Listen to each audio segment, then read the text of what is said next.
It started about 10 years ago, so it's quite a long story. But essentially we made a short film, and it was set in a hand car wash, and it was a completely different story. But I think my experiences researching that film and looking for locations, I sort of discovered this whole other world of migrant workers in and around, like literally a stone's throw from my house. Like, there are hundreds of car washes, they're popping up all over the north of England. And so it was kind of an investigation into that, really, because the mistakes that I made in the short film sort of fed into how my approach to making the ceremony, which was more of a deep dive in talking to the people, the workers, and just sort of building the story around the workers in the car wash. And I think the sort of DNA of the whole project came from my conversations with a lot of young Romanians and Kurds, and just all over economic migrants and refugees that work in these hand car washes. And that's where it all... Losing Jack for days on end, like in car washes, and being like, oh, is he, where's he gone? A lot of time in car washes, which was it's a fascinating process, because a lot of the people that I met didn't speak English, so I'd have to go with interpreters, and it was quite hard to kind of gain trust as well, because it's a bit like you turn up and you say you're a film director, and I mean, I don't look like a film director, I think, in their minds, and I'm just some scruffy bloke with a beard turning up claiming to be a filmmaker. And then, it was kind of difficult to sort of break the barrier, but like eventually it was sort of started to get to more human stories and meet more interesting people, and I think that was the genesis of it.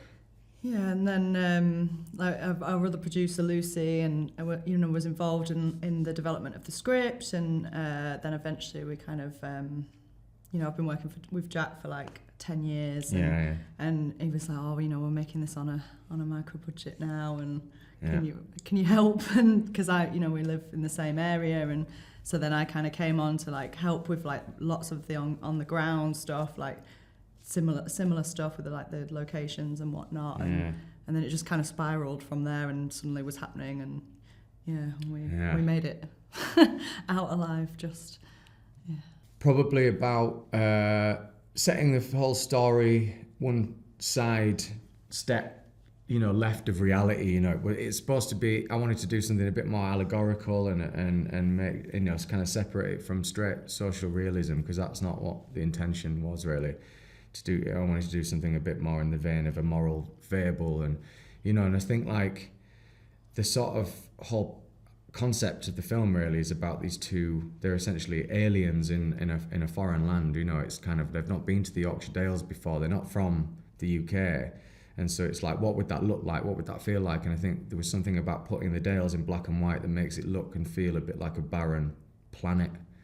It just, it's quite bleak and it's quite dead, and it's treeless. There's nothing there. It's just rugged hills, and you put that in black and white, and you feel like you're just on some weird other celestial, territory. So I think that was it really. That was the atmosphere. It kind of, but there was. Yeah, and you were chatting to Robbie, our DP, about it and stuff, and you both kind of agreed, right? And it just felt like the right choice. Yeah, the right choice. But then obviously there's the benefit of the fact that it was a low budget film, very low budget, and so doing it in black and white gives us a bit more control as well, because it's like, sun comes out, we're screwed. Do you know what I mean? It's like for the feel of the film, but if it's black and white, you've got a bit more you can work with that a little bit. It doesn't completely mess with the tone of the film and the atmosphere, because the whole emphasis, it needed to be atmospheric, to work, I think, and so that was also an added benefit of shooting black and white. Like, we worked with a lot of people for the supporting characters, like from the Bradford area, and that come as economic migrants, and some as refugees. They all had lived experience. Yeah. That was the main thing. It was like just casting people who have been through, or understand the themes of the film, and the characters that they're playing. So that was. Yeah. There was very little to do beyond just picking the right people, I think. Yeah, and then our leads, we got internationally, because it was important that they weren't, British. Yeah, of course. Obviously. Yeah. but it was quick. It had to be quick because we do, you know, because we couldn't. I didn't have the benefit of going to Romania and casting and stuff, you know. So it was like just kind of instinctual, and Tudor, the lead actor, was just you know, it was just amazing straight away. It was kind of like, all right, this is very easy. He's going to carry this film because it's like it's mostly him. Do you know what I mean? And then Adele obviously is incredible. But like, just both their tapes were great, and then, but a lot of it was kind of just gut instinct, and they seemed to get the story, and then it just worked because we didn't have time to not. Yeah. Yeah, but we were like, you know, we got them over, and we didn't have the luxury of what we wanted, which was like to probably do like a few weeks like rehearsal or anything. But we were in very close quarters, and like through the shoot, the cast and crew all lived together in this pub. So it was like you kind of develop very quickly a rapport, and over time, and the harsh conditions of the landscape. Yeah. I mean, biggest challenge is a tough one because I think there were so many challenges, and most of them, you know, like came from like either budget or like just the terrain and doing that and different languages. Yeah, different languages. It's tough terrain, like really bad weather. We had like floods, like ridiculous, like cold snaps, like everything. Yeah.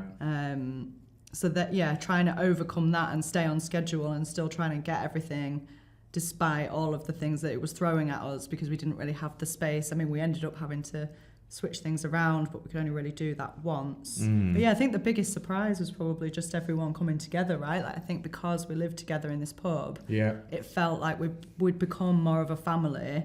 And so even though it was like, oh, you know, after the shoot, us guys and Rosanna, our first AD, sitting down and like figuring out, you know, the next day a bit didn't feel like as much of a task when you sat by a coal fire with a pint and a dog and it's a nice environment. So I think the biggest surprise actually was like what the stories and the relationships that came out of that shoot, despite it being really tough.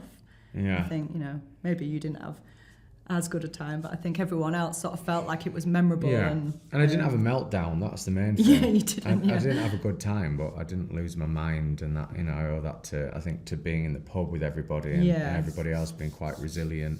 Very outdoorsy team. And just kind of like, treating it like a life experience, I think, really. It was, there was very uplifting atmosphere, like, at the end of the day. No pain, no gain. It was very much like that was the ethos of the shoot.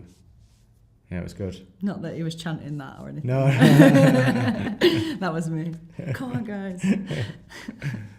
I've got a long history with Edinburgh, and this was the first film festival I ever came to as a teenager. First time I discovered like international art house cinema with an audience, and you know, I think that completely changed me on a kind of fundamental level as a filmmaker, experiencing that. So I've always been connected to the festival through that, but then they supported me I've been on the Talent Lab, and I've kind of it's the only festival, the main festival that's kind of supported me, really, inspired me, and I've learned a lot here and stuff. So it feels like, it's full circle. It feels like totally the right. There couldn't be a better place to premiere the film, or a more fitting place, really. Yeah. So it's kind of it feels really good in that sense. Yeah, but obviously terrifying and really nerve-wracking, and I feel sick right now as well. I'm doing my best to keep it down. But we'll see. I hope people like it. And I've had a great time this time. It's been really nice, like being all the way across Edinburgh and like being kind of part of the vibe. And like I went to see a film last night, and they've done a really good job at like the kind of pop-up venues and stuff. And, it's kind of nice that. Never really done the Fringe, and I still haven't, but I feel like I have. Yeah, that's a relief because when you think, because obviously every filmmaker wants to see the film in cinema and what have you, so it makes you worried. But then actually visiting the pop-up event, it's like, oh no, it totally makes sense, and it fits in with the whole Fringe thing, doesn't it? Yeah, so you still get the cinema as well, but No, exactly. Yeah, you get the cinema as well, but then it's like, you get the vibe and the cinema. Yeah, it's cool.